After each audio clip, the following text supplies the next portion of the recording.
അവൻ അങ്ങനെ മരിക്കുന്നു എന്ന് അറിയുന്നത് പോലും ഒരു പെൺകുട്ടി വിളിച്ച് പറഞ്ഞിട്ടാണ്. അവൻ്റെ റൂമിൽ പോകുക എന്ന് പറഞ്ഞിട്ടാണ് നമ്മൾ അറിയുന്നത് പോലും. അവൻ പിന്നെ അമ്മയുടെ റൂമിൽ കിടന്ന അവനാണ്. ഒരു 11:15 ഫോൺ വന്നാണ് ഇറങ്ങി പോണത് പോലും.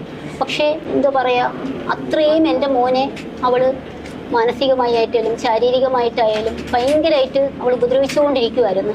കാരണം എപ്പോഴും ഫോൺ എടുക്കണം, ഫുൾ ടൈം ഫോൺ എടുക്കണം. പക്ഷേ നല്ല ബോൾഡായിരുന്നു എൻ്റെ മോൻ. പക്ഷേ ഇവളുടെ മുമ്പിൽ മാത്രം എന്തിങ്ങനെ ആയിപ്പോയത് എന്ന് നമുക്കറിയത്തില്ല. കാരണം അവൾ എന്ത് ചെയ്താലും അവളെ അത്രയും പ്രൊട്ടക്റ്റ് ചെയ്ത് അവൻ നിന്നത്. എൻ്റെ ഈ മോളെ, ബ്രദറിൻ്റെ മോളെ ചീത്ത വിളിച്ചപ്പോൾ പോലും മോളെടുത്ത് എന്ന് പറഞ്ഞു, മോളെ പോട്ട് സോറി, കാല് പിടിച്ച് സോറിയൊക്കെ പറഞ്ഞിട്ട് പറഞ്ഞു ഇനി അങ്ങനെ ഒന്നും ഉണ്ടാവത്തില്ല എന്ന്. പക്ഷേ ആ പെൺകുട്ടി ഇങ്ങനെ മരിക്കുന്ന ലൈവായിട്ട് കണ്ടുകൊണ്ടായിരുന്നത്, വീഡിയോ കോൾ വഴി കണ്ടുകൊണ്ടായിരുന്നത്. പക്ഷെ നമ്മൾ ചെന്ന് അവനെ ഹോസ്പിറ്റലിൽ കൊണ്ടുപോയതിന് ശേഷവും നാട്ടുകാർ വന്നപ്പോഴത്തേക്കാണ് ഈ ഫോൺ ഇങ്ങനെ ചാരി വെച്ചിരിക്കുന്നത്, അതിലിങ്ങനെ മെസ്സേജ് വന്നുകൊണ്ടിരിക്കുന്നത്. അപ്പോഴാണ് നമ്മൾ കാണുന്നത്. അപ്പോഴും അതെടുത്ത് നോക്കിയപ്പോഴത്തേക്കാണ് അവന് അറപ്പും വെറുപ്പും ഉണ്ടാക്കുന്ന രീതിയിലുള്ള ചീത്തവിളിയായിരുന്നു. കാരണം അവൻ ആ ഫോൺ എടുക്കാനൊന്ന് ലേറ്റ് ആയതിന്, എൻ്റെ മൂത്ത മകൻ ഹോസ്പിറ്റലിൽ കിടന്നപ്പോൾ പോലും അവൻ ഹോസ്പിറ്റലിൽ വന്ന് നിന്നതിന് പറഞ്ഞൊരു ഡയലോഗുണ്ട്, ചാവാനുള്ളവൻ ചാവും, നീ എന്തിനു പോയി നിൽക്കുന്നു. പിന്നെ ഫുൾ ടൈം അവൻ എവിടെയാണ് നിൽക്കുന്നത് ഒരു സംശയമാണ് ആ കുട്ടിക്ക്. എപ്പോഴും ഇങ്ങനെ നിൽക്കുന്നത് എന്നുള്ളതെല്ലാം അവൾക്ക് കാണിച്ചു കൊടുക്കണം. കാരണം എൻ്റെ മോൻ കരഞ്ഞ് ഇന്ന് വരെ ആരും കണ്ടിട്ടില്ല. അവൻ്റെ ഫ്രണ്ടിൻ്റെ മുമ്പിൽ, ഇവിടെ ഈ പറഞ്ഞ അഖിലെന്ന് പറഞ്ഞ പയ്യൻ്റെ മുമ്പിൽ 3-ാം തീയതി അവൻ ഹോസ്പിറ്റലിൽ നിന്ന് വന്നപ്പം പറഞ്ഞിട്ടുണ്ടായിരുന്നു, ഇങ്ങനെ എൻ്റെ ചേട്ടന് വേണ്ടി ഹോസ്പിറ്റലിൽ പോയി, എൻ്റെ അമ്മാമ്മയ്ക്ക് വേണ്ടി ഹോസ്പിറ്റലിൽ പോയി നിന്നതിന് അവൾ എന്നെ ഒത്തിരി വഴക്ക് പറയുന്നുണ്ട്. പിന്നെ എൻ്റെ ചേട്ടൻ്റെ എൻഗേജ്മെൻറ്റിന് പോകാൻ പറ്റിയില്ല. പിന്നെ മോളെ ചേർത്ത് പറയുന്നുണ്ട്. ഇവർ ഒരു വീട്ടിൽ കളിച്ചു വരുന്ന മക്കളാണ്, ഒരു വീട്ടിലുള്ള മക്കളാണ്, മറു വീട്ടിലുള്ളത് പോലും അല്ല, ഒരു വീട്ടിലുള്ള കുട്ടികളെ. ഇപ്പൊ 15 വയസ്സുള്ള കുട്ടിയെ ചേർത്തിട്ടാണ് പറയുന്നത്.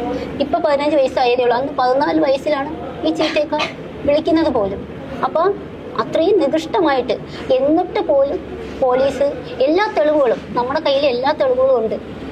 എന്നിട്ട് ആദ്യം പോലീസ് പറഞ്ഞത് ഫോൺ ലോക്കൊക്കെ എടുത്ത് നിങ്ങളുടെ മോൻ്റെ ഫോൺ അതുപോലെ തിരിച്ചു തരുമെന്ന്. പക്ഷേ കുറച്ച് ദിവസം കഴിഞ്ഞിട്ടും ഒന്നും അന്വേഷിക്കുന്നില്ല. ഞാൻ 10-ാം തീയതി മോൻ രാത്രിയിൽ മരിക്കുന്നു, 11-ാം തീയതി എല്ലാ ചടങ്ങും, 14-ാം തീയതി ഒന്നും ഈ കംപ്ലൈൻറ്റ് കൊടുത്ത്. അപ്പോൾ അവിടുത്തെ ഒരു പോലീസ് എൻ്റെ അടുത്ത് ചോദിച്ചൊരു ഡയലോഗാണ്, ഇത്രയും വർഷം സ്നേഹിച്ചിരുന്നവർ അവൾ ചാവാൻ പറഞ്ഞപ്പോൾ അവൻ പോയി ചത്തെന്നുണ്ടെങ്കിൽ ചത്തവൻ പോയി, ഇനി കേസൊന്നും എടുക്കാനൊന്നും പറ്റില്ല, അവൾക്കെതിരെ ഒരു ആക്ഷനും എടുക്കാൻ പറ്റില്ല. അപ്പം ഞാൻ ചോദിച്ചു, സാർ പെണ്ണിനെതിരെ ഒന്നും എടുക്കാൻ പറ്റത്തില്ലെന്ന് ചോദിച്ചു. അപ്പോൾ അവർ പറഞ്ഞ് ഇല്ല, അതിന് നിങ്ങളുടെ കയ്യിൽ തെളിവുണ്ടോ എന്ന് ചോദിച്ചു. ഞാൻ പറഞ്ഞ തെളിവുണ്ടെന്ന്. എന്ത് തെളിവെന്ന് ചോദിച്ചു. ഞാൻ പറഞ്ഞ അവൻ്റെ ഫോണാണ് അവൻ്റെ തെളിവ്. അവൻ വീഡിയോ കോൾ ചെയ്ത് വെച്ചത് കണ്ട് നമ്മൾ മണിക്കൂർ ഏകദേശം ഒരു 12:15 അവനെ ഹോസ്പിറ്റലിൽ കൊണ്ടുപോയതിന് ശേഷവും നാട്ടുകാർ വന്നപ്പോഴാണ് ഈ ഫോൺ ഇങ്ങനെ ഓണായി മെസ്സേജുകൾ വന്നുകൊണ്ടിരിക്കുന്നത് നമ്മൾ കാണുന്നത് പോലും. എന്നിട്ട് ആ നമ്പറിലോട്ട് നമ്മൾ തിരിച്ച് വിളിച്ചു. അപ്പോൾ ഈ പെൺകുട്ടിയാണ് ഫോൺ എടുത്തത്. അപ്പോൾ അവൾ മോനെ കൊണ്ടുപോയ ഹോസ്പിറ്റലിൽ തിരക്കി. അവിടെ ചെന്നു. അവൻ മരിച്ചതെന്ന് അറിഞ്ഞ ആ സ്പോട്ടിൽ അവളും അവളെ വീട്ടുകാരും 3-4 ദിവസം ഇല്ലായിരുന്നു. പോലീസ് ഒന്നും തിരക്കുന്നില്ല, അന്വേഷിക്കുന്നില്ല എന്ന് പറഞ്ഞപ്പോഴാണ് അവർ തിരിച്ചു വന്നത്. വീണ്ടും ഞാൻ പോലീസ് സ്റ്റേഷനിൽ ചെന്നിട്ട് ഞാൻ ചോദിച്ചു, അവർ വന്നിട്ട് ഇത്ര ദിവസമായി, എന്തുകൊണ്ട് നിങ്ങളൊന്നും അന്വേഷിക്കുന്നില്ല എന്ന് ചോദിച്ചു. അപ്പോഴും അവർ പറഞ്ഞത് അന്വേഷിക്കും. പോലീസ് സ്റ്റേഷനിൽ ചെല്ലുമ്പോഴത്തേക്കാണ് ഒരു പോലീസ് മണമ്പൂക്കാർ വന്നതെന്ന് പറഞ്ഞ് അകത്ത് കയറി അങ്ങ് പോയി. എന്നിട്ട് അപ്പുറത്തെ റൂമിൽ ചെല്ലാൻ പറഞ്ഞു. അവിടെ ചെന്നപ്പോൾ ആ ഒരു പോലീസ് വേറൊരാളുടെ അടുത്ത് കൊണ്ടാക്കി. ആ പോലീസിന് ഒത്തിരി ദയവുള്ളത് കൊണ്ട് ആ ഒരു മനുഷ്യൻ മാത്രം എനിക്ക് പറയാനുള്ളത് മൊത്തം കേട്ടു. പക്ഷെ ആ കേസ് അന്വേഷിക്കുന്നതും മറ്റും ആ പോലീസല്ല, വേറൊരു പോലീസാണ്. പക്ഷെ കേസ് അന്വേഷിക്കുന്ന പോലീസിനാണെങ്കിലല്ലേ കാര്യങ്ങൾ അറിയാൻ പറ്റുള്ളൂ. ഇന്നലെ ഞാൻ മോൻ്റെ ഫോൺ വാങ്ങാൻ ചെന്നപ്പോൾ പോലും അവർ പറഞ്ഞ അവളെ വിളിപ്പിച്ചിരുന്നു, അവളുടെ ഫോണിൽ നിന്ന് കുറേ കാര്യങ്ങൾ എടുത്തിട്ടുണ്ട്. അപ്പം ഞാൻ ചോദിച്ചു, എന്തുകൊണ്ട് എന്നെ വിളിച്ചിരുന്നെങ്കിൽ ഞാനും കൂടി പറഞ്ഞു തന്നേനല്ലോ. എൻ്റെ മോനിൻ്റെ ഫോണിൻ്റെ കാര്യങ്ങൾ നമ്മുടെ കയ്യിലല്ലാതെ ഉണ്ട്, അത് ഞാൻ നിങ്ങൾക്ക് തരത്തില്ലായിരുന്നു. അപ്പോൾ അവളുടെ ഫോണിൽ ഇവൻ ഇങ്ങനെ ഇത് ചെയ്യാൻ ഫാനിൽ ഇത് ഇടുന്നതും എല്ലാത്തിൻ്റെയും സ്ക്രീൻഷോട്ട് എടുത്ത് വെച്ചിട്ടുണ്ട് പെൺകുട്ടിയുടെ ഫോണിൽ. അപ്പം അവൾ പറയുന്നത് അതിന് മുമ്പും ശ്രമിച്ചു എന്നാണ്. പക്ഷെ അങ്ങനെ അവൻ മുമ്പും ശ്രമിച്ചു എന്നുണ്ടെങ്കിൽ ഒരു ദിവസമെങ്കിലും അവൻ്റെ ഫ്രണ്ട്സിനെ അവൾ വിളിക്കും, നിങ്ങൾ എവിടെ നിൽക്കുന്നു, അവൻ കള്ളത്തരമാണോ പറയുന്നതെന്ന് അറിയാൻ വേണ്ടിയിട്ട് അവൻ എവിടെ നിൽക്കുന്നു, എന്ത് ചെയ്യുന്നു എന്നൊക്കെ ചോദിക്കും. അങ്ങനെ ചെയ്യാൻ ശ്രമിച്ചു എന്ന് പറയുന്ന ഒരു കുട്ടിയാണെന്നുണ്ടെങ്കിൽ ഒത്തിരിയെങ്കിലും അവർക്കൊരു സ്നേഹമോ ഒരു ദൈവമോ ഉള്ള ഒരു കുട്ടിയായിരുന്നെന്നുണ്ടെങ്കിൽ നമ്മളെ വിളിച്ച് പറയുകയോ എന്തെങ്കിലും ചെയ്യൂലായിരുന്നു. പക്ഷെ അവൻ അങ്ങനെ ചെയ്യുന്ന ഒരു മോനല്ല. പക്ഷെ എവളെ ടോർച്ചറിങ് സഹിക്കാൻ വയ്യ. കാര്യം എവള് കുറേ ഒന്നീ ഗുളിക കയ്യിൽ വെച്ചിട്ട് ഞാനിപ്പോൾ കഴിക്കും, അങ്ങനെ ആ പെൺകുട്ടി ഹോസ്പിറ്റലിലായിട്ടും ഉണ്ട്. അല്ലെങ്കിൽ ഇതെനിക്ക് സൂയിസൈഡ് ചെയ്യും എന്ന് പറയും.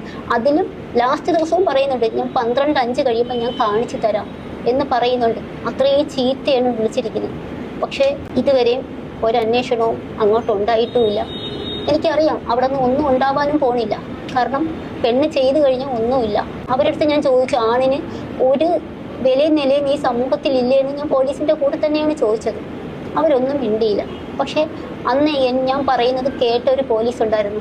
അയാൾ കുറച്ച് സമയം കഴിഞ്ഞ് ഹോസ്പിറ്റലിൽ വന്നപ്പോഴത്തേക്കാണ് ഒരു പ്രതിയും കൊണ്ട് ഹോസ്പിറ്റലിൽ വന്നപ്പോൾ 2 പോലീസുമാരും കൂടെ വന്നപ്പോൾ ഞാൻ ഹോസ്പിറ്റലിൽ വയ്യാതെ കിടക്കുന്നതാണ് കണ്ടത്. ആ പോലീസുമാർ എന്നെ വന്ന് സമാധാനിപ്പിച്ചിട്ട് പറഞ്ഞു, കുഴപ്പമില്ല, നമ്മൾ അന്വേഷിക്കും, അങ്ങനെ ചെയ്യുമെല്ലാം ചെയ്യും. 2 ദിവസം കഴിഞ്ഞപ്പോഴങ്ങോട്ട് അവളെ വിളിച്ചു എന്ന് പറയുന്നു.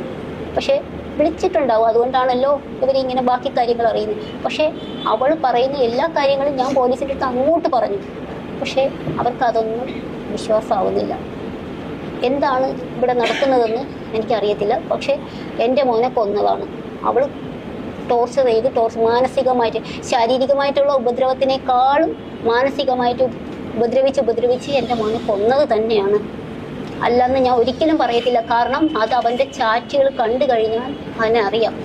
ഫ്രണ്ട്സിൻ്റെ കൂടെ നിൽക്കുമ്പോൾ പോലും ഫോണൊന്നും എടുത്തില്ല. അല്ലെങ്കിൽ വണ്ടി ഓട്ടത്തിനായിരിക്കുന്ന സമയത്ത് പോലും ഫോണൊന്നും എടുക്കാതെ വന്നു കഴിഞ്ഞാൽ അപ്പോഴേ അവൾ ആത്മഹത്യാ ഭീഷണിയാണ് മുഴക്കുന്നത്.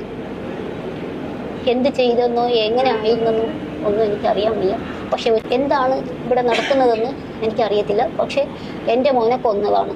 അവൾ ടോർച്ചർ ചെയ്ത് മാനസികമായിട്ട്, ശാരീരികമായിട്ടുള്ള ഉപദ്രവത്തിനേക്കാളും മാനസികമായിട്ട് ഉപദ്രവിച്ച് എൻ്റെ മോനെ കൊന്നത് തന്നെയാണ്. അല്ലെന്ന് ഞാൻ ഒരിക്കലും പറയത്തില്ല. കാരണം അത് അവൻ്റെ ചാറ്റുകൾ കണ്ടു കഴിഞ്ഞാൽ അവനെ അറിയാം.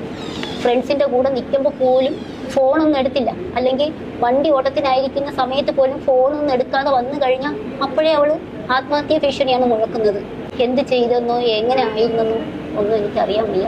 പക്ഷെ ഒറ്റ കാര്യമേ ഉള്ളൂ, ഇതെന്തായാലും അന്വേഷിക്കണം.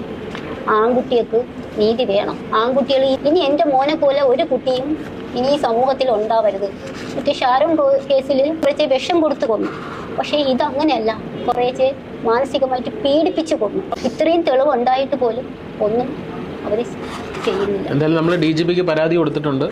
DGP ഉറപ്പായിട്ടും സ്റ്റേഷനിൽ നിന്ന് തന്നെ അന്വേഷണം മാറ്റിയിട്ട് വ്യക്തമായിട്ടുള്ള അന്വേഷണം ഉറപ്പ് തന്നിട്ടുണ്ട്. ഇല്ല, നമ്മൾ പോലീസിൻ്റെ നടപടിയിൽ നമ്മൾ തൃപ്തിയില്ല, നമ്മൾ കോടതിയെ നേരിട്ട് സമീപിക്കാനുള്ള CMD ഫയൽ ചെയ്യാനാണ് നമ്മൾ ഉദ്ദേശിക്കുന്നത്. എന്തായാലും നമുക്ക് ഫുൾ സപ്പോർട്ടായിട്ട് നമ്മളെല്ലാവരും കൂടെ ഉണ്ട്. പക്ഷേ എൻ്റെ മോനിൻ്റെ ഫോണിൻ്റെ ലോക്ക്, വാട്സപ്പിൻ്റെ ഡീറ്റെയിൽസും ആ പെൺകുട്ടിക്ക് അറിയാം. കാര്യം ഇവർക്കൊന്നും മെസ്സേജ് അയക്കാൻ അവർക്ക് പറ്റത്തില്ല. അവൻ്റെ ഇൻസ്റ്റാഗ്രാം അക്കൗണ്ട് വഴി കയറിയിട്ടാണ് ഇവരെല്ലാവരെയും ചീത്ത വിളിക്കുന്നത്. ഒരു ഓഡിയോ നമ്മൾ മോളൊന്ന് ജസ്റ്റ് ഒന്ന് പ്ലേ ചെയ്ത് കൊടുത്ത് ജസ്റ്റ്